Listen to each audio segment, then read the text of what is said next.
ముందుగా ఈనాటి ముఖ్యాంశాలు.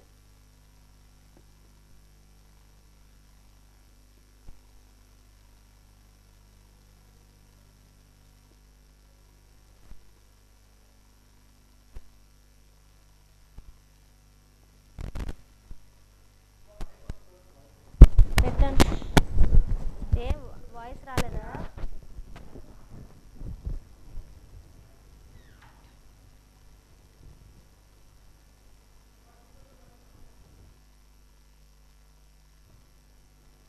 నమస్కారం, వాజీ వార్తలకి స్వాగతం. ముందుగా ఈనాటి ముఖ్యాంశాలు. రేపు రాజ్భవన్లో గోవా గవర్నర్ గా ప్రమాణ స్వీకారం చేయనున్న అశోక్ గజపతిరాజు. భారీ భద్రత నడుమ కుటుంబ సభ్యులతో గోవా బయలుదేరిన అశోక్.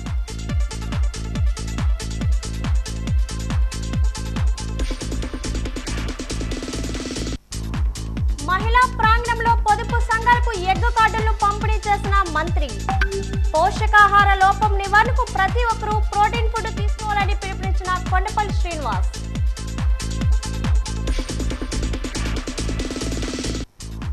విజయనగరం మండలం మలిచెర్లో గ్రామ సభ నిర్వహించిన సర్వే సెటిల్మెంట్ డైరెక్టర్. రైతుల సమక్షంలోనే భూములు రీసర్వే చేస్తామని వెల్లడి.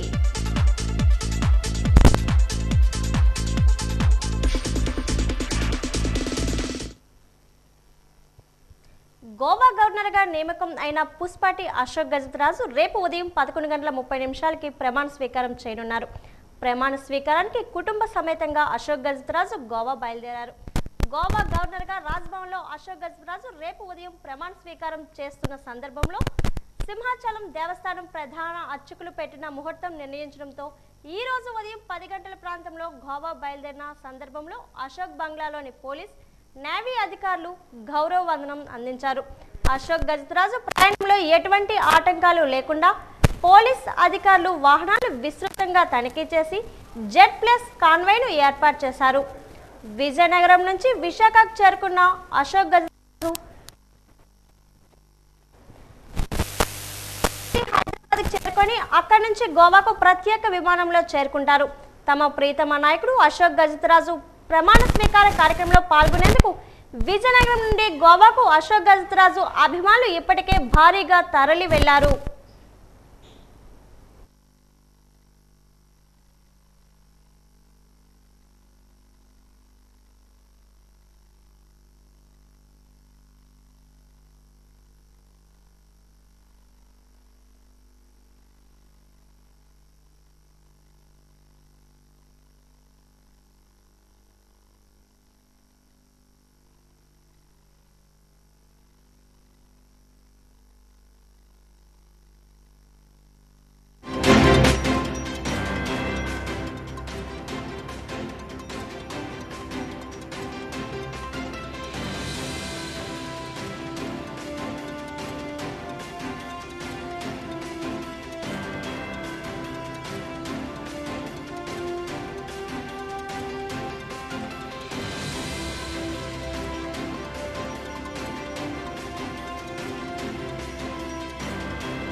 ఆగస్టు 15వ తారీఖున విద్యార్థులకు ప్రతిభా పురస్కారాలు అందజేస్తున్నట్లు పట్టణ ఆర్యవైశ్య సంఘం అధ్యక్షులు వెక్స సత్యనారాయణ మూర్తి తెలిపారు.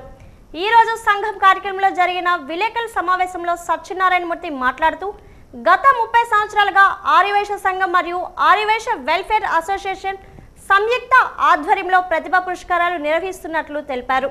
2024-25 సంవత్సరంలో 10వ తరగతి ఇంటర్ డిగ్రీ పరీక్షల్లో 80% మార్కులు సాధించిన ఆర్యవైశ్య విద్యార్థులు సంఘం వద్ద లభించే దరఖాస్తుతో పాటు మార్కుల జాబితా, ఆధార్ కార్డు నకలు సంఘంలో అందజేయాల్సిందిగా కోరారు.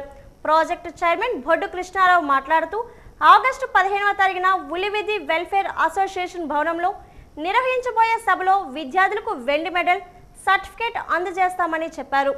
వెల్ఫేర్ అసోసియేషన్ అధ్యక్షులు ఏడుకొండలు మాట్లాడుతూ పీజీ, ఎంబీఏ, సిఏ, లా కోర్సులు పూర్తి చేసిన వారికి సర్టిఫికేట్తో సన్మానం చేయనున్నట్లు తెలిపారు. ప్రతి సంవత్సరం నిర్వహించు ప్రతిభా పురస్కారాలు అబ్బాయిలకు అమ్మాయిలకు 10th క్లాస్లో స్టేట్ గవర్నమెంట్ రిజల్ట్ అనౌన్స్ చేసిన తర్వాత ఆ రిజల్ట్ 85% 10th క్లాసు, ఇంటర్మీడియట్లో 10% 85% దాటిన పిల్లలందరికీ మా ఆర్యవైశ్య సంఘము అదేవిధంగా శ్రీ వాసవి వెల్ఫేర్ అసోసియేషన్ సంయుక్తంగా నిర్వహించే ఈ ప్రతిభా పురస్కారాలు ప్రతి సంవత్సరము ఈ సంవత్సరం కూడా మా నిర్వహిస్తున్నాము. దానికి పురప్రముఖులు వైశ్యులందరూ కూడా మా విజ్ఞప్తి ఏంటంటే మీ పిల్లల యొక్క మార్కుల లిస్టు పట్టణ ఆర్యవైశ్య సంఘం ఆఫీసులు కానీ లేదా శ్రీ వాసవి వెల్ఫేర్ అసోసియేషన్ ఆఫీసులో కానీ ఇచ్చితే మేము మళ్ళీ మీకు 15 లోపుని మీకు ఫోన్ చేసి ఆ పిల్లలకి మెడలు అదేవిధంగా సర్టిఫికెట్టు తగు విధంగా సత్కరించడం జరుగుతుంది. కాబట్టి మీరు మాతో సహకరించి మీ పిల్లలను ప్రోత్సహించాలనే ఉద్దేశంతో పట్టణ ఆర్యవైశ్య సంఘం ఈ కార్యక్రమం నిర్వహిస్తుంది. అంచేత పిల్లల్ని ఎంకరేజ్ చేయడానికే ఈ కార్యక్రమం నిర్వహిస్తుంది. కాబట్టి మీరు ఎక్కడున్నా మీ పిల్లలకు సెలవులు వచ్చాయి కాబట్టి తీసుకొచ్చి ఈ కార్యక్రమం విజయవంతం చేయమని చెప్పి పట్టణ ఆర్యవైశ్య సంఘం తరఫున అదేవిధంగా శ్రీ వాసవి వెల్ఫేర్ అసోసియేషన్ తరఫున మిమ్మల్ని విజ్ఞప్తి చేస్తున్నాం. ఎస్పెషల్లీ పిల్లలందరినీ ఎంకరేజ్ చేయడం కోసం 10th class students, intermediate students, అలాగే డిగ్రీ స్టూడెంట్స్ కాకుండా ఈ ఎంసెట్ అని అలాగే మిగతా అన్నింటిలో కూడా ఒక చక్కటి ర్యాంక్స్ మేబీ లా సెట్ కానీ లేదంటే ఈ జీమ్యాట్ కానీ లేదంటే ఎనీ అచీవ్మెంట్ సిఏ సైడ్లో కానీ లేదంటే లీగల్ సైడ్లో మన ఆ సెట్ కానీ ఎందులోనైనా సరే వాళ్ళకి ఒక 1000 బిలో ర్యాంక్ వస్తే వాళ్ళని కూడా దీంట్లో హానర్ చేయడం జరుగుతుంది. దీనివలన వాళ్ళ పిల్లలకి మంచి ఇన్స్పిరేషన్ వచ్చి మిగతా వాళ్ళు కూడా ఇన్స్పైర్ అయ్యి సో ఇక ఫ్యూచర్లో ఒక బెటర్ సిటిజన్స్ అవ్వాలనే ఉద్దేశంతో ఈ ఆర్యవైశ్య కమ్యూనిటీ మన ఏదైతే వైశ్య ఫ్యామిలీస్ ఉన్నారో వాళ్ళ పిల్లలకి ఇది ఎంకరేజ్ చేయడం జరుగుతుంది. సో ఈ సంవత్సరం కూడా ఆగస్టు 15న ఆర్యవైశ్య హాస్టల్ అని అందరికీ తెలుసు, ఆర్యవైశ్య వెల్ఫేర్ అసోసియేషన్ హాల్, అందులోని వాళ్ళతో సహకారంతో ఈ ప్రోగ్రామ్ని ఆర్యవైశ్య సంఘం నిర్వహిస్తున్నది.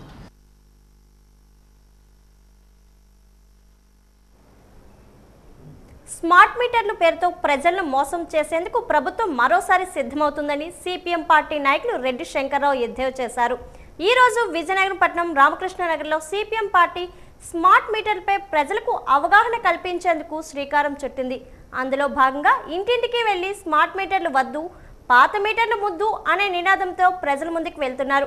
స్మార్ట్ మీటర్ల వల్ల ప్రభుత్వంకు ప్రజలకు కలిసి వచ్చేది ఏమీ లేదని, అదానీ కంపెనీకి లాభం చేకూరేందుకు కేంద్ర రాష్ట్ర ప్రభుత్వాలు ప్రయత్నిస్తున్నాయని చెప్పారు.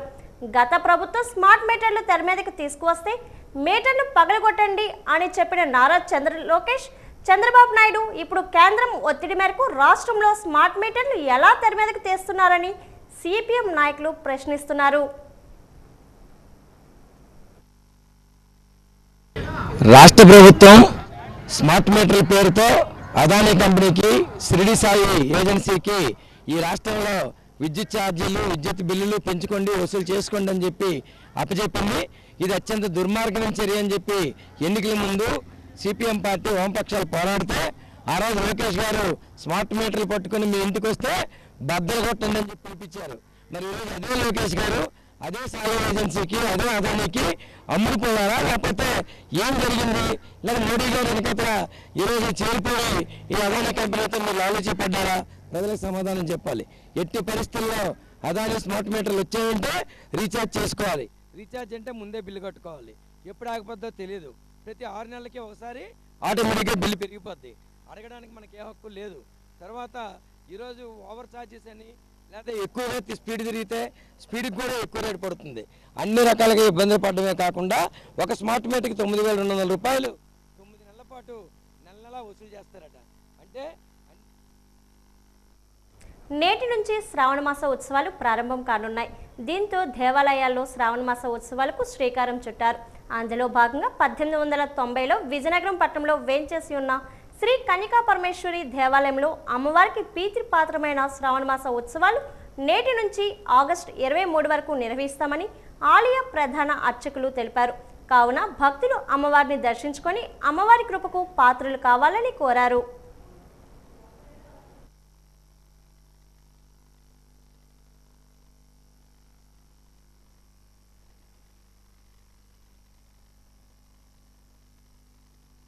మొదటి రోజే శుక్రవారం నుంచి ప్రారంభమైంది కాబట్టి ఈ 2025 5 శుక్రవారములు 4 మంగళవారములు కూడా విశేషంగా వచ్చాయి. మొదటి రోజే శుక్రవారం, అలాగని పౌర్ణమి ముందు వచ్చే శుక్రవారం కాబట్టి చెయ్యాలని మనకి ప్రామాణికంగా జరుగుతున్నది. కాబట్టి ఈ సంవత్సరము 3వ శుక్రవారం వరలక్ష్మి వ్రతం 8వ తేదీని పడ్డది. అలాగే ముందుగా ఈరోజు శుక్రవారంతో అమ్మవారికి ఉదయాన్నే సుప్రభాత సేవతో అమ్మవారికి మేలు కలిపి ప్రథమ కుంకుమార్చన కార్యక్రమాలు పెద్ద ఎత్తున కూడా అమ్మవారి పాదాలకి కూడా అమ్మవారి కుంకుమార్చన కార్యక్రమాలు, అలాగే వెండి రజిత పుష్పాలతో కూడా అమ్మవారికి పుష్పాలంకరణ చేస్తుంది. అలాగే 11 లక్ష్మీ గణపతి హోమం అన్ని కార్యక్రమాలు జరుగుతాయి. కుంకుమార్చనలు, అలాగే బేడా సేవ, పల్లకీ సేవ కార్యక్రమాలు ఇత్యాదులు కూడా జరుగుతాయి. 5 శుక్రవారాలు కూడా విశేషంగా అలంకారాలు కూడా జరుగుతుంది. మొదటి శుక్రవారం ఈరోజు అమ్మవారు శాకాంబరిగా, అమ్మవారు స్వర్ణ కవచంలో శాకాంబరిగా అమ్మవారి దర్శన భాగ్యం అందరికీ కలుగుతున్నది. అందరూ కూడా ముత్తైదువులు అందరూ కూడా వచ్చి అమ్మవారిని దర్శించి పెద్ద ఎత్తున కూడా అమ్మవారికి కుంకుమార్చన కార్యక్రమాలు కూడా చేసుకుంటున్నారు.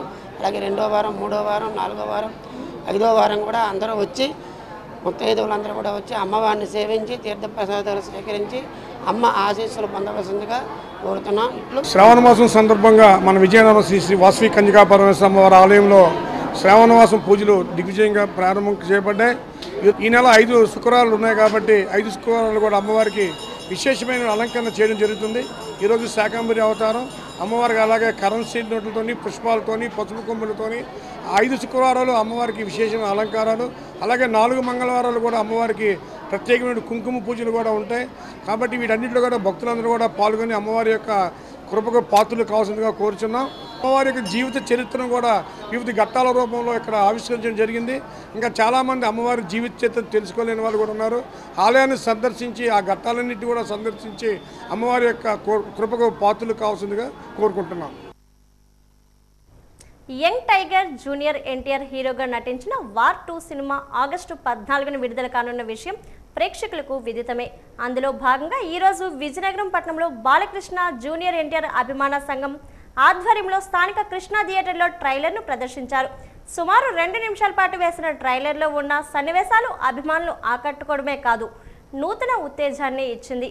తమ అభిమాన నటుడు ఎన్టీఆర్ విభిన్న పాత్రల్లో నటించడమే కాకుండా నటనకు ఆజ్యం పోస్తూ కొత్త కెరీర్ను సృష్టిస్తున్నారని అభిమాన సంఘం నాయకుడు కనకల మన్మథ్ కుమార్ ఆశాభావాన్ని వ్యక్తం చేశారు.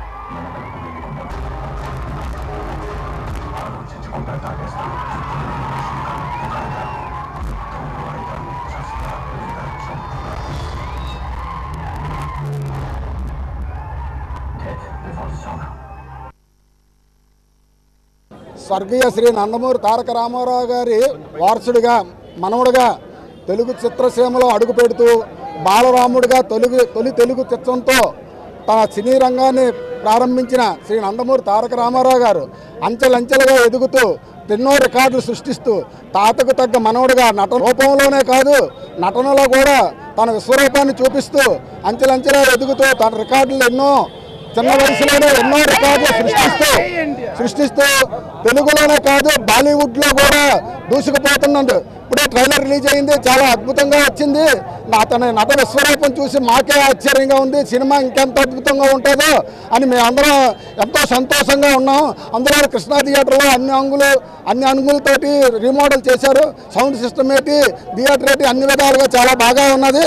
అందువల్ల సినిమా సూపర్ విజయం, ఘన విజయం సాధిస్తుందని మేమందరం అభిమానుల తరపున అందరం ఆశిస్తున్నాం.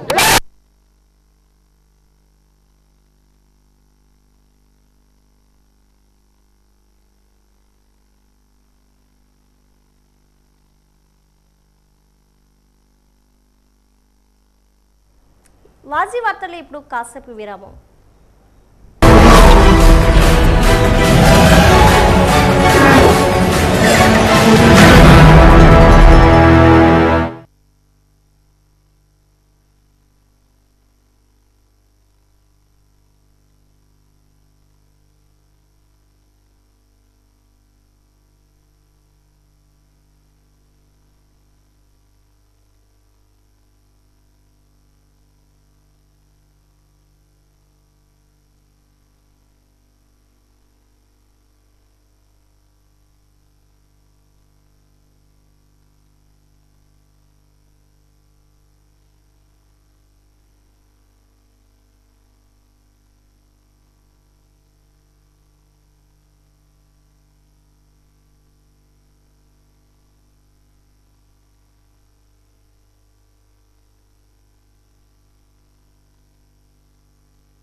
అందిన వార్త.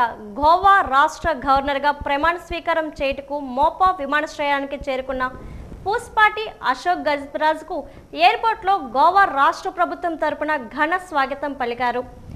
గోవా రాష్ట్ర మంత్రి మూవిన్ గోహిండో, స్థానిక MLA Praveen Arlekar, chief secretary Candavelou, రాష్ట్ర డీజీపీ అలోక్ కుమార్తో పాటు 3 ఐఏఎస్ అధికారులు, 2 ఐపీఎస్ అధికారులతో పాటు వివిధ హోదాల్లో గల ప్రతినిధులు, అధికారులు పాల్గొన్నారు.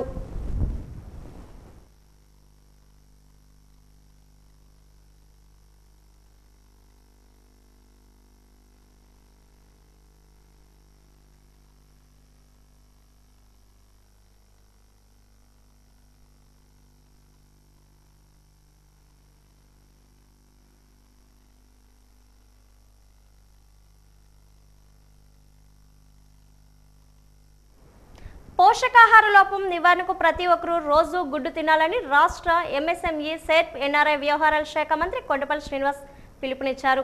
కోడిగుడ్లు తినడం ద్వారా మంచి ప్రోటీన్ లభిస్తుందని సూచించారు. 10 మంది పొదుపు సంఘాల మహిళలకు ఒక్కొక్కటి 50,000 విలువైన ఎగ్ కార్డులను స్థానిక టీటీడీసీ మహిళా ప్రాంగణంలో శుక్రవారం పంపిణీ చేశారు. ఈ ఎగ్ కార్డుల ద్వారా గుడ్లతో తయారు చేసిన వివిధ ఆహార పదార్థాలను విక్రయించనున్నారు. ఈ సందర్భంగా మంత్రి శ్రీనివాస్ మాట్లాడుతూ, నేషనల్ ఎగ్ కోఆర్డినేషన్ కమిటీ రాష్ట్రంలో 1000 మందికి పైగా ఎగ్ కార్డులను ఉచితంగా పంపిణీ చేయడానికి ముందుకు వచ్చినందుకు అభినందనలు తెలిపారు. మొదటి విడతగా 2 నెలల్లో 250 ఎగ్ కార్డులు పంపిణీ చేస్తున్నామని, తర్వాత నెల రోజుల్లోనే మిగిలిన వాటిని పంపిణీ పూర్తి చేస్తామని తెలిపారు. ఈ ఎగ్ కార్డుల ద్వారా గుడ్ల వినియోగం పెరగడమే కాకుండా మెరుగైన పోషకాహారం అందించబడుతుందని అన్నారు. గ్రామీణ ప్రాంతాల్లో పోషకాహార లోపం ఎక్కువగా కనిపిస్తుందని, విరివిగానే చౌకగానే లభించే గుడ్లు వినియోగించడం ద్వారా ఈ లోపం నుంచి బయటపడవచ్చని సూచించారు. ప్రభుత్వ, ప్రైవేట్ సంస్థల సహకారంతో మహిళలను ఆర్థికంగానే కాకుండా సామాజికంగా, ఆరోగ్యపరంగా అభివృద్ధి చేయడానికి ముఖ్యమంత్రి నారా చంద్రబాబు నాయుడు ఎన్నో కార్యక్రమాలను రూపొందించి అమలు చేస్తున్నారని మంత్రి కొండపల్లి శ్రీనివాస్ తెలిపారు.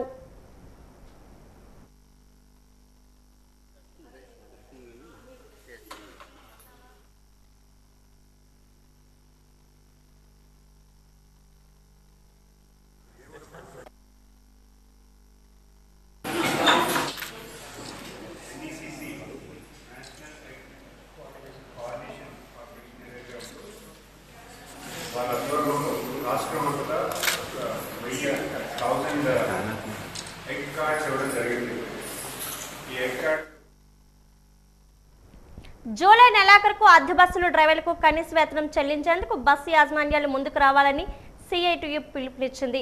ఈ రోజు జిల్లా పరిషత్ మినిస్టీరియల్ భవనంలో జరిగిన మీడియా సమావేశంలో సిఐటియు నాయకులు జగన్ మోహన్ మాట్లాడుతూ, ఏపీఎస్ఆర్టీసీ సంస్థలు రవాణా చేస్తున్న అద్దె బస్సులు డ్రైవర్ల ప్రభుత్వ ఉద్యోగాలు లానే విధులు నిర్వర్తిస్తున్నారని, వీరు 12,000 రూపాయలతో జీవనం సాగిస్తున్నారని, దీనివల్ల ఆర్థికంగా తీవ్ర ఇబ్బందులు పడుతున్నారని ఆవేదన వ్యక్తం చేశారు. ఇప్పటికే ప్రభుత్వ బస్సుల సంఖ్య తగ్గుతున్నాయని, మరోపక్క ప్రైవేటు బస్సుల సంఖ్య పెరుగుతుందన్నారు. ముందుగా ఆర్టీసీలో బస్సుల సంఖ్య పెంచాలని, అలానే అద్దె బస్సు డ్రైవర్లకు న్యాయం చేయాలని, లేకపోతే ఆందోళన తీవ్రతరం చేస్తామని హెచ్చరించారు.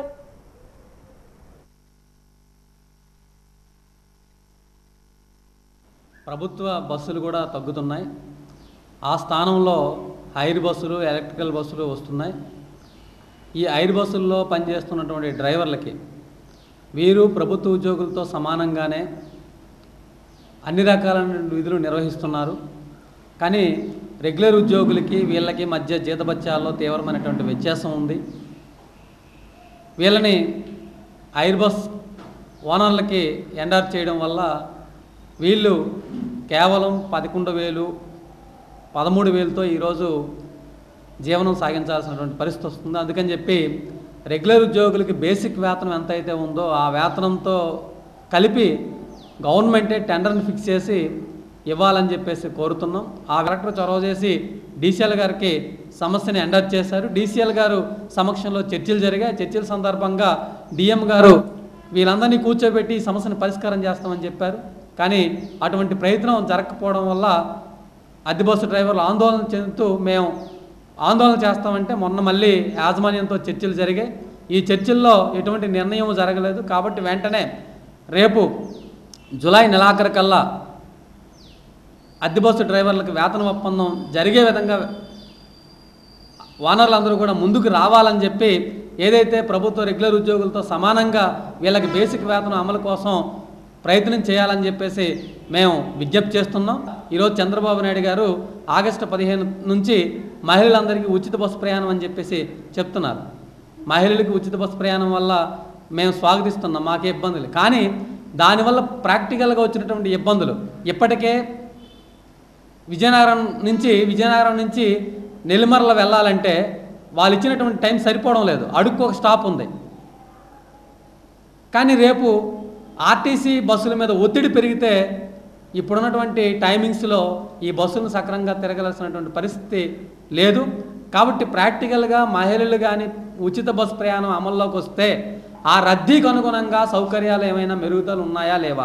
ఆర్టీసీ సామర్థ్యం చూసుకునేటప్పుడు మొత్తంగా అందరికీ ఉచితంగా ఇచ్చే పరిస్థితిలో లేదు. అందుకని ముందు ఆర్టీసీలో బస్సుల సంఖ్యని పెంచాలి, సౌకర్యాల సంఖ్యని పెంచాలి, అదేవిధంగా కార్మికుల సంఖ్యను కూడా పెంచాల్సినటువంటి అవసరం ఉంది. అదేదీ కాకుండా ప్రభుత్వం హట్టహాసంగా మేము ఉచిత బస్సు ప్రయాణం అంటే అది ప్రయాణికులకి ఆర్టీసీ సిబ్బందికి, ప్రయాణికులకి ఆర్టీసీ ఎయిర్ బస్ డ్రైవర్లకి మధ్య గొడవలుగా దారితీస్తే మాత్రం దానికి ప్రభుత్వం బాధ్యత వహించాల్సి వస్తుందని చెప్పేసి సందర్భంగా హెచ్చరిస్తున్నాం. వెల్డేషన్ చట్టాన్ని రద్దు చేయాలని డిమాండ్ చేస్తూ ఆల్ ఇండియా పెన్షనర్స్ అసోసియేషన్ పిలుపు మేరకు ఈరోజు విజయనగరం బాలాజీ జంక్షన్ అంబేద్కర్ విగ్రహం వద్ద పెన్షనర్స్ నిరసన కార్యక్రమాన్ని చేపట్టారు. ఈ కార్యక్రమంలో అసోసియేషన్ నాయకులు మాట్లాడుతూ కేంద్ర ప్రభుత్వం తీసుకున్న నిర్ణయం మేరకు తీవ్ర అన్యాయం జరుగుతుందన్నారు. వెలిడేషన్ విధానం వల్ల ఇప్పుడు వచ్చే పెన్షన్తోనే జీవితాంతం బతకాలన్నారు. దానివల్ల పెన్షనర్స్ తీవ్రంగా నష్టపోతున్నారు. అలానే 8వ వేతన సంఘం వెంటనే నియమించాలని డిమాండ్ చేశారు. కేంద్ర ప్రభుత్వం పాత పెన్షన్ విధానాన్ని కొనసాగించాలన్నారు. ఈ వ్యాలిడేషన్ చట్టాన్ని రద్దు చేయకపోతే విడతలుగా మా తాలూకు ఆందోళన ఉంటుంది. ఈ వ్యాలిడేషన్ చట్టం వల్ల ఏం జరుగుతుందంటే మా పెన్షనర్లు రేపొద్దున పే రివిజన్ వచ్చినా సరే పెన్షన్ వాళ్ళకి పెన్షన్ రివిజన్ జరగదు అనేది ఒక చట్టాన్ని తీసుకొచ్చారు. అలా జరిగితే మాత్రం ఈరోజు ఎంతైతే పెన్షన్ తీసుకుంటున్నామో ఆ పెన్షన్తోనే ఉండిపోతాం జీవితాంతం కూడా. ఎన్ని ధరలు పెరిగినా ఎన్ని పే కమిషన్లు వచ్చినా ఎన్ని వచ్చినా సరే మా పెన్షన్ మాత్రం మారదు. మా తాలూకా బ్రతుకులు ఈ విధంగానే ఉండిపోతాయి. కాబట్టి దాని వెంటనే గత 7 పే కమిషన్లో మాత్రం డెఫినెట్గా ఈ తాలూకా పెన్షన్లకు రివిజన్ జరిగింది. ఈ 8వ వేతనం వేసి సంఘాన్ని వేశారు కానీ నియమించారు కానీ ఇంతవరకు చైర్మన్ వేయలేదు. అది కూడా చైర్మన్ వేసి మెంబర్లు వేసి అందులో ఈ పెన్షన్దారులు కూడా తాలూకా రివిజన్ కూడా జరగాలి. అది మా డిమాండ్. ఈరోజు కేంద్ర ప్రభుత్వం తీసుకున్న ఈ వ్యాలిడేషన్ చట్టాన్ని వెంటనే రద్దు చేయాలి. రద్దు చేయకపోతే మా తాలూకా పోరాటం అనేది విడతలుగా మా తాలూకా ముసలి వాళ్ళం, మేము సీనియర్ సిటిజన్ అని మాకు మీ పేరైతే ఇచ్చారు తప్ప మా తాలూకా పూర్తిగా రానున్న రోజుల్లో 70, 80, 90 సంవత్సరాలు వెళ్ళిపోయిన వాళ్ళు మేమైతే ఏం పోరాటం చేయగలం? కాబట్టి మా ఎందుకు దయించి మా తాలూకా భవిష్యత్తులో కూడా గతంలో ఎలాగైతే మీ తాలూకా పెన్షన్ రివిజన్ జరిగిందో రానున్న తాలూకా పే కమిషన్లో కూడా మా రివిజన్ జరగాలి. మా తాలూకా పెన్షన్ పునఃపరిపాలించాలి. ఈరోజు మాకు గతంలో ఎలాగైతే జరిగిందో అది గతం మాదిరిగానే మళ్ళీ పెన్షన్ రివిజన్ జరగాలనేది మా తాలూకా డిమాండ్. అర్హులైన రైతులకు న్యాయం చేయాలని, రైతుల సమక్షంలోనే భూములు రీసర్వే చేయాలని సంకల్పంతో రాష్ట్ర ప్రభుత్వం ప్రతిష్టాత్మకంగా భూ రీసర్వే ప్రక్రియను చేపడుతుందని సర్వే మరియు సెటిల్మెంట్ డైరెక్టర్ అన్నారు. ఈరోజు విజయనగరం మండలం మలిచెర్ల గ్రామంలో రైతులతో గ్రామ సభను నిర్వహించారు. ఈ గ్రామ సభలో రైతులతో చర్చించి రైతుల నుంచి వారికి ఉన్న ఇబ్బందులను అడిగి తెలుసుకున్నారు. 2022 సంవత్సరంలో అప్పటి ప్రభుత్వం హడావిడిగా రీసర్వే చేయడంతో కొన్ని అవకతవకలు జరిగాయనే ఆరోపణలు ఉన్నాయని, దీంతో గతంలో జరిగిన రీసర్వేపై వచ్చిన ఫిర్యాదుల మేరకు రీసర్వే చేసి పక్కా రైతులకు భూ హక్కు పొందేలా ప్రభుత్వం చర్యలు తీసుకుంటుందని తెలిపారు. అందుకే గ్రామాల్లో ముందుగా గ్రామ సభలు నిర్వహించి ఆ గ్రామ సభల్లో రైతులతో చర్చించి రైతుల నుంచి అభిప్రాయాలను సేకరించి అందరి ఆమోదం మేరకు ఒక నిర్ణయం తీసుకొని అందరి సమక్షంలోనే భూములు రీసర్వే ప్రక్రియను చేపడతామన్నారు. రైతులు ఎటువంటి ఆందోళన చెందవలసిన పని లేదని, హక్కుదారుడైన ప్రతి ఒక్క రైతుకి న్యాయం జరుగుతుందని తెలిపారు. ఈ కార్యక్రమంలో ఆర్డీఓ కీర్తన, విజయనగరం తహసీల్దార్ కూర్మనాథరావు, రెవెన్యూ సిబ్బంది తదితరులు పాల్గొన్నారు.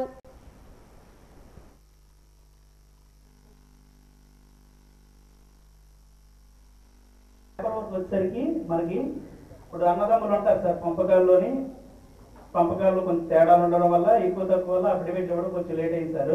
అలాగే ఏంటంటే మార్పులు చేసుకుంటారు సార్, ఒక ఫ్యామిలీకి ఒక మడికి మార్చుకుంటారు. అలాంటివి కూడా చేయమంటే మాకు ఇంకా అలాంటి వాటర్స్ ఏమి రాలేదు. అవి ఏమైనా చేయాలనుకుంటే మీ సార్ దృష్టిలో పెడదాం అన్నారు సార్. మేమేమన్నా అంటే చుట్టుపక్కల రైతులు నలుగురు ఉంటారు కదా, నలుగురు పంచనామా గ్రామ ప్రజల్లో పంచనామా తీసుకొని చేయొచ్చు కదండి, ఎంఆర్ఓ గారి దృష్టిలో పెట్టచ్చు కదండి అని అడిగామండి. అడిగితే మాకేంటంటే పై అథారిటీ నుంచి మాకు పూర్తిగా వస్తే కానీ మీకు చెప్పలేమంటే అన్నారు సార్. ఒక 5 సెంట్లు 10 సెంట్ల లోపల రిజిస్టర్ చేయించుకోలేదు కదా సార్. పురోనియమని చాలా అంటే పూర్వం ఒక 20-30 సంవత్సరాల కింద కూడా తీసుకొని పురోనీలు కూడా ఉన్నాయి సార్. అవి కూడా చేయమంటే మరి మాకైతే అథారిటీ లేదు, మేము చేయలేమంటున్నారు సార్. వారసత్వంగా వచ్చింది డిజిటల్ డాక్యుమెంట్ ద్వారా అంటే మామూలుగా రిసర్వే కాకుండా మామూలుగా నోటీసులు పెట్టుకుంటే అది మారుతుంది సార్. మెయిన్ ఏంటంటే మార్గాలు తర్వాత పురోనీలు ఈ రెండే సమస్యలు ఉన్నాయి సార్. అది ప్రభుత్వం ఇచ్చిన ఇన్స్ట్రక్షన్స్ ఏంటంటే ఎటువంటి పరిస్థితుల్లో రైతుల సమక్షంలోనే రీసర్వే అనేది జరగాలి.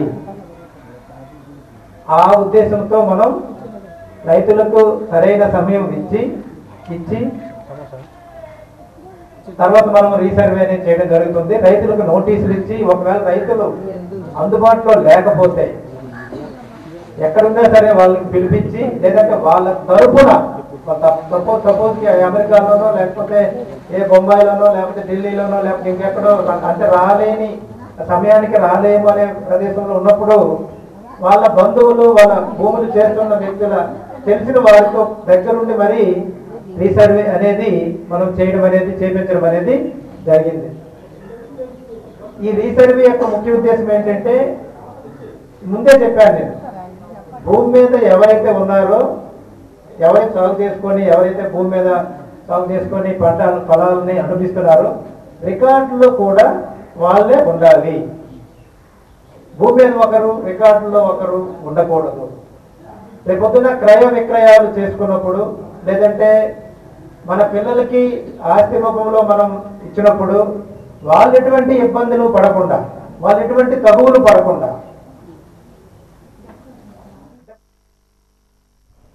ప్రజలను మోసగించడంలో టీడీపీ అధినేత నారా చంద్రబాబు నాయుడుకు మించిన నాయకుడు లేడని వైకాపా నెల్లిమర్ల మాజీ ఎమ్మెల్యే బడగొండ అప్పలనాయుడు ఎద్దేవా చేశారు.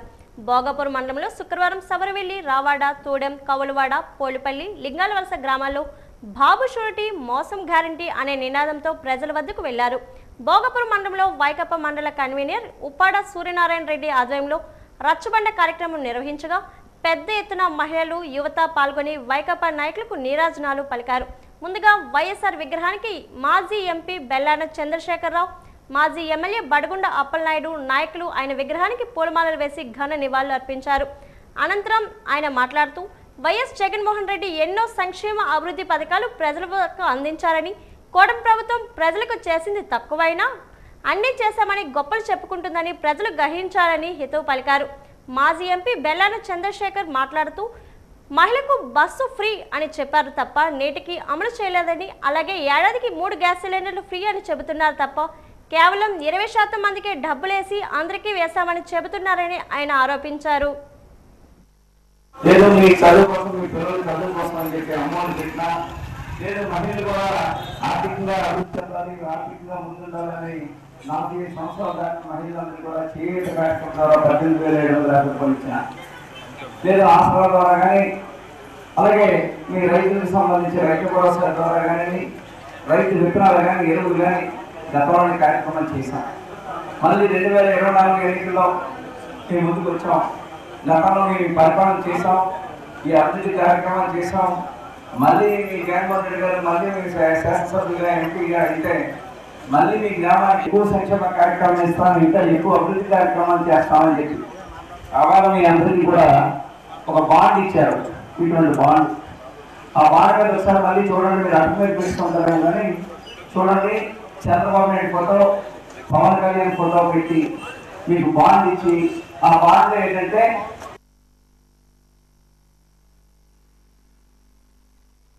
పరిశ్రమలు నిర్మాణాలకు మేము వ్యతిరేకం కాదని, అయితే భూములు ఇచ్చిన రైతులకు న్యాయం చేయాలని కోరుతున్నానని ఎమ్మెల్సీ రఘురాజు స్పష్టం చేశారు. ఈ రోజు విజయనగరం ఒక ప్రైవేట్ సమావేశ మందిరంలో జరిగిన విలేకరుల సమావేశంలో ఆయన మాట్లాడుతూ జిందాల్ ఫ్యాక్టరీ పెడతామని రైతులు కంపెనీ మోసం చేస్తుందన్నారు. 1166 ఎకరాలు తీసుకుని R&R ప్యాకేజీ సరైన పద్ధతిలో అమలు చేయలేదని తెలిపారు.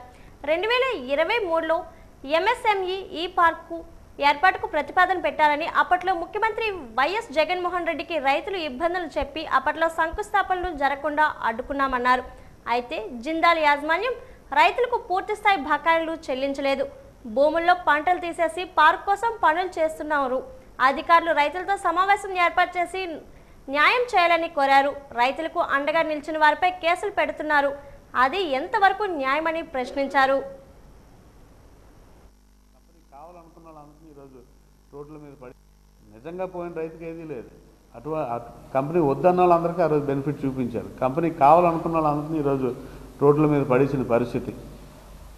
ఈరోజు కంపెనీకి రైతులకి జరుగుతున్న ఈ ఏదైతే డిఫరెన్సెస్ ఉన్నాయో దాన్ని ప్రభుత్వం ఈరోజు టేకప్ చేసి, ఎందుకంటే మీ ఎవ్వరూ కంపెనీకి ఎంఎస్ఎంఈ పార్క్కి మీ వ్యతిరేకం కాదు, మాకు ఎంఎస్ఎంఈ పార్క్ కావాలి, ప్రభుత్వం తీసుకున్న నిర్ణయం చాలా మంచిది, ఎంఎస్ఎంఈ పార్క్ వస్తే వేలాది మందికి ఉద్యోగాలు వస్తాయని ప్రభుత్వం తీసుకున్న నిర్ణయం చాలా మంచి నిర్ణయం, మేము స్వాగతిస్తూ ఉన్నాం, మీ అందరూ భూములు ఇవ్వడానికి సిద్ధంగా ఉన్నాం. కాకపోతే న్యాయపరంగా రైతులకు ఏదైతే రావాలని మేము అంటున్నామో షేర్స్ ఆ రోజు ఇచ్చిన డబ్బు దాని గురించి అవనండి, ఈ ఎంప్లాయ్మెంట్ ఇల్లు పోయిన వాళ్ళకి ఎంప్లాయ్మెంట్ అయితే అవనండి, ఎవరైతే ఎంజాయర్స్ ఉన్నారో వాళ్ళు కూడా పూర్తిగా సర్వే జరగకుండా మరి వాళ్ళకి కూడా ఇవ్వాల్సిన కాంపెన్సేషన్స్ ఇవ్వకపోవడం అవనండి. ఇంకా జిందాల్ భూముల్లో చాలామంది ఎంత ఘోరం అంటే ఎవరికి ఉద్యోగం ఇవ్వలేదు కానీ నువ్వు రిటైర్ అయిపోయావని కాగితాలు అయితే ఇచ్చారు. ఉద్యోగం అయితే ఇవ్వలేదు, రిటైర్ అయిపోయావని కాగితాలు ఇచ్చారు. ఏ ఒక్కరికి ఉద్యోగం ఇవ్వలేదు, అందరికీ గౌరవ వేతనం ఇచ్చారు కానీ ప్రతి ఇంటికి ఉద్యోగం ఇస్తా అన్నారు. పోనీ ఇంకా కొంతమంది గౌరవ వేతనం తీసుకుంటున్నారు. రేపు వీళ్ళు ఎంఎస్ఎంఈ పార్క్కి ఎవరికైనా కంపెనీకి అమ్మేస్తే వీళ్ళకి ఉద్యోగం ఎవరు ఇస్తారు? ఆ రెస్పాన్సిబిలిటీ ఎవరిది? ఎవరు బాధ్యత పడతారు దానికి? ఆ 15 మందో 20 మందో తీసుకోలేదు అంటున్నారు, అంతకంటే చాలామంది ఉన్నారు. వాళ్ళందరినీ కూడా ఎంఆర్ఓ గారు వెళ్ళొడితే మేమైతే భూమి ఇచ్చే పరిస్థితి కాదు, మాకు ఈ భూమి ఉంది, మాకు వేరే భూమి లేదు కాబట్టి అది కూడా ఆ 2 లక్షల రూపాయలు ఈరోజు తీసుకోమంటున్నారు. ఈరోజు అక్కడ ఎకరా కోట్లలోనే ఉంది, కోట్ల రూపాయల్లో ఎకరా ఉంటే 2 లక్షలు తీసుకోమని రెవెన్యూ సిబ్బంది చెప్పడం ఏదో న్యాయం అండి? రైతులు ఎవరు కూడా ఎంఎస్ఎంఈ పార్క్ కానీ ఇండస్ట్రీస్ డెవలప్మెంట్ చేయడానికి కానీ మేము ఎవరు వ్యతిరేకం కాదు. మాకు రావాల్సింది న్యాయపరంగా ఏదైతే ఉందో న్యాయపరంగా మాకు ఇప్పించండి, ఇప్పిస్తే మీ అందరూ ముందుండి మరి సహకరిస్తాం. అంతకే కాకుండా ఇచ్చిన దాంట్లో కూడా కొంత శాతం మమ్మల్ని వదిలేమన్నా మా రైతులందరూ కూడా వదిలేయడానికి కూడా సిద్ధంగా ఉన్నారు. నెల్లిమర్ల నియోజకవర్గం పూసపేట మండలం కోనడ జంక్షన్ సమీపంలో శుక్రవారం 2,25,00,000తో ఫైర్ స్టేషన్ ఏర్పాటుకు నెల్లిమర్ల ఎమ్మెల్యే లోకం నాగమాధవి శంకుస్థాపన చేశారు. గత 30 ఏళ్లుగా ఈ ప్రాంతవాసుల కళ ఈ రోజుతో నెరవేరుతుందని తాను భావిస్తున్నానన్నారు. 15వ ఆర్థిక సంఘం నిధులతో సుమారు 2,25,00,000 రూపాయల మేరకు ఫైర్ స్టేషన్ నిర్మాణ పనులకు నిధులు మంజూరయ్యాయని, వాటి పనులు కాంట్రాక్ట్ గోపికి అప్పగించడం జరిగిందని, త్వరితగతిన పూర్తి చేసి ప్రజల ఇబ్బందులు తొలగించాలని ఆమె కోరారు. నెల్లిమర్ల నియోజకవర్గంలో రాష్ట్ర ముఖ్యమంత్రి నారా చంద్రబాబు నాయుడు, డిప్యూటీ సీఎం పవన్ కళ్యాణ్ ఆదేశాలకు అనుగుణంగా తాను ఈ నియోజకవర్గ అభివృద్ధికి కృషి చేస్తున్నానని ఆమె పేర్కొన్నారు. సంక్షేమ అభివృద్ధితో పాటు నిరుద్యోగ యువతీ యువకులకు ఉపాధి అవకాశాలు కల్పించే విధంగా తాను ముందుకు సాగుతున్నానని, సమస్యలు ఉంటే తమ దృష్టికి తీసుకువస్తే పరిష్కారం దిశగా ఆమె ప్రజలకు హామీ ఇచ్చారు. Regional fire officer B V Ramprasad మాట్లాడుతూ ఈ ప్రాంతంలో విద్యుత్ షార్ట్ సర్క్యూట్ అయ్యే విధంగా ఎక్కువగా అగ్ని ప్రమాదాలు జరుగుతున్నాయని, వాటిని నివారించేందుకు నెల్లిమర్ల ఎమ్మెల్యే లోకం నాగమాధవి ఈ ప్రాంతంలో పేద ప్రజల ఇబ్బందులు తొలగించే విధంగా నిధులు మంజూరు చేయించారని, వాటితో త్వరితగతిన పనులు చేయించే దిశగా చర్యలు చేపడతామని హామీ ఇచ్చారు. కాంట్రాక్టర్ గోపి మాట్లాడుతూ నేను ఈ ప్రాంతం వారినేనని, నిధులు సకాలంలో విడుదలైతే పనులు పూర్తి చేసింది తాను సిద్ధంగా ఉన్నానని ఆయన పేర్కొన్నారు. ఈ కార్యక్రమంలో జనసేన సీనియర్ నాయకులు కాకర్లపూడి శ్రీనివాసరాజు, కొవ్వాడ సర్పంచ్ కోట్ల రఘు తదితరులు పాల్గొన్నారు.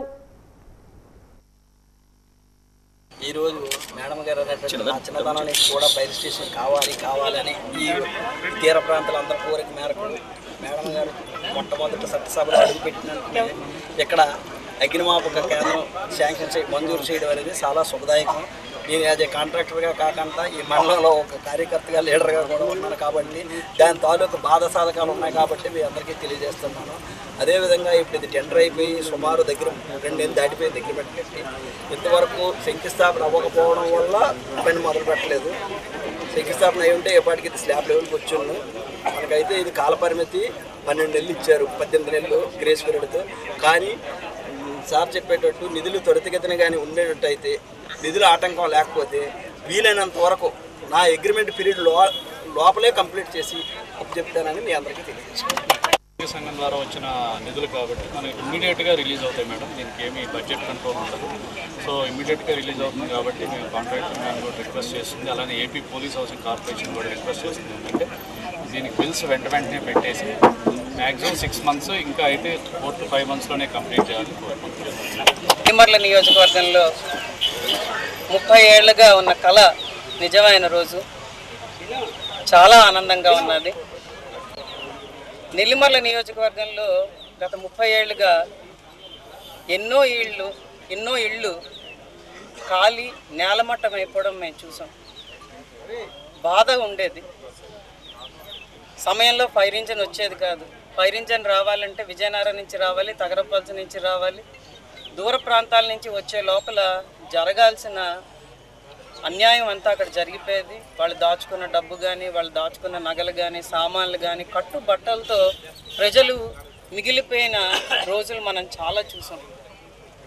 దాన్ని దృష్టిలో పెట్టుకొని అలాగే మన ప్రియతమ నాయకులు పతివాడ నారాయణ స్వామి నాయుడు గారి కృషిని దృష్టిలో పెట్టుకొని ఈ ఏడాది కూటమి ప్రభుత్వం రాగానే నేను అడిగిన మొదటి కోరిక ఇదే. మీరు ఖచ్చితంగా మాకు ఫైర్ స్టేషన్ ఇవ్వాలండి. దానికి ఉన్న అడ్డంకులన్నీ తొలగించి మాకు మీరు ఫైర్ స్టేషన్ ఇస్తేనే బాగుంటుంది. వ్యవసాయ రంగంలో రైతుల కోసం సాంకేతిక టెక్నాలజీని ప్రవేశపెట్టి నూతన విధి విధానాలతో రైతులకు ఆదాయాన్ని పెంచే విధంగా కూటమి ప్రభుత్వం రాష్ట్రంలో వ్యవసాయ రంగాన్ని ప్రోత్సహిస్తుందని ఎస్కోట శాసనసభ్యురాలు కోళ్ల లలిత కుమారి తెలిపారు. ఈరోజు లక్కవరపుకోట మండలం రంగరాయపురం గ్రామంలో అగ్రికల్చర్ టెక్నాలజీ మేనేజ్మెంట్ ఏజెన్సీ వారి సౌజన్యంతో డ్రోన్ టెక్నాలజీపై రైతులకు నిర్వహించిన అవగాహన సదస్సులో ఎమ్మెల్యే పాల్గొన్నారు. ఈ కార్యక్రమంలో ఎమ్మెల్యే మాట్లాడుతూ వ్యవసాయంలో వచ్చే ఆదాయం కన్నా పెట్టుబడి ఎక్కువ అవుతున్న ఈ రోజుల్లో చంద్రబాబు గత రోజుల్లోనే ఆధునిక వ్యవసాయానికి నాంది పలికారని, వ్యవసాయ రంగంలో డ్రోన్ వినియోగం ద్వారా రైతులకు పెట్టుబడి ఖర్చు తగ్గుతుందని, రైతుల ఆదాయాలు పెరిగి ఆర్థికంగా బాగుంటాలని మరియు ప్రజలందరూ ఆరోగ్యకరమైన ఆహారం తినే విధంగా వ్యవసాయ రంగంలో నూతన విధి విధానాలను ప్రవేశపెడుతున్నారని ఎమ్మెల్యే తెలిపారు. రైతులందరూ వ్యవసాయంలో కొత్త పద్ధతులను అందుకోవాలని, అందులో భాగంగా సేంద్రియ వ్యవసాయాన్ని రైతులందరూ వినియోగించుకోవాలని కోరారు.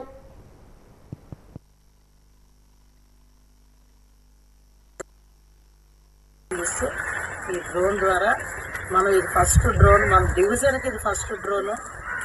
ఇవాళ విజయనగరం జిల్లా డివిజన్లో బొబ్బిలి అటుపక్క ఉంది కనుక మన డివిజన్లో ఉన్న నెల్లిమర్ల ఈ 6 నియోజకవర్గాల్లో ఫస్ట్ ఇవాళ ఓపెన్ చేస్తున్న డ్రోన్. మరొకసారి ఇటువంటి నూతన విధానాలు చంద్రబాబు గారి నాయకత్వంలో ఇప్పుడు కూడా ఇవాళ మనం చూడండి, ఒక మాట మన ప్రజలకు కూడా చెప్పాలి. ఆ చెప్పడంలో మేమందరం విఫలం అయిపోయాం కాబట్టి 19 నుంచి 24కి ఇంటి దగ్గర కూర్చున్నాం.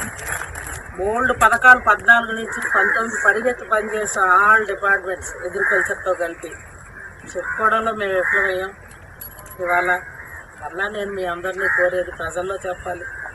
ఒకటే ఆలోచించండి, గత ప్రభుత్వం జోలికి నేను వెళ్ళను, కానీ ఈ సంవత్సర కాలంలో విత్తనాలు ఇవ్వగలిగా, పండిన పంటకు ధాన్యానికి రైతులకి 48 గంటలను మాట ఇచ్చాం, కానీ 24 గంటల్లోనే వేయగలిగాం డబ్బులు అకౌంట్స్. అలాగే యూరియా కూడా ఎక్కడ గత సంవత్సరం మనం ఇబ్బంది లేకుండా చేయగలిగాం. ఈ సంవత్సరం కూడా అప్పుడే మనం యూరియాలు అన్ని చోట్లకి కూడా డంప్ చేయగలుగుతున్నాం. మేడం ఇంకో మాట అన్నారు, యూరియా కూడా చిన్న ఒకవేళ ఏవైనా కొరత రాష్ట్రంలో చిన్నది 2వ విడతలోనే ఏవైనా ఏర్పడినట్లయితే మనం ఏదైతే మేడం చెప్పారు లిక్విడ్ది కూడా ఉపయోగించుకుంటే ఇది మంచిదని. వార్తలు ముగించే ముందు ముఖ్యాంశాలు మరోసారి. రేపు రాజ్భవన్లో గోవా గవర్నర్గా ప్రమాణ స్వీకారం చేయనున్న అశోక్ గజపతిరాజు. భారీ భద్రత నడుమ కుటుంబ సభ్యులతో గోవా బయలుదేరిన అశోక్.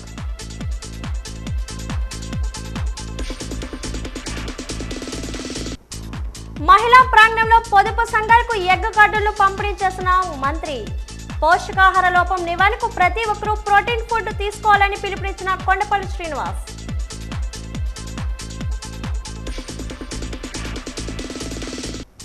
విజయనగరం మండలం మలిచర్లో గ్రామ సభ నిర్వహించిన సర్వే సెటిల్మెంట్ డైరెక్టర్.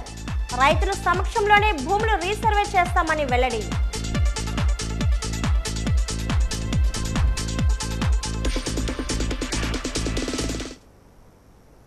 వార్తలు ఇంతతో సమాప్తం. నమస్కారం. చేసుకోవచ్చు.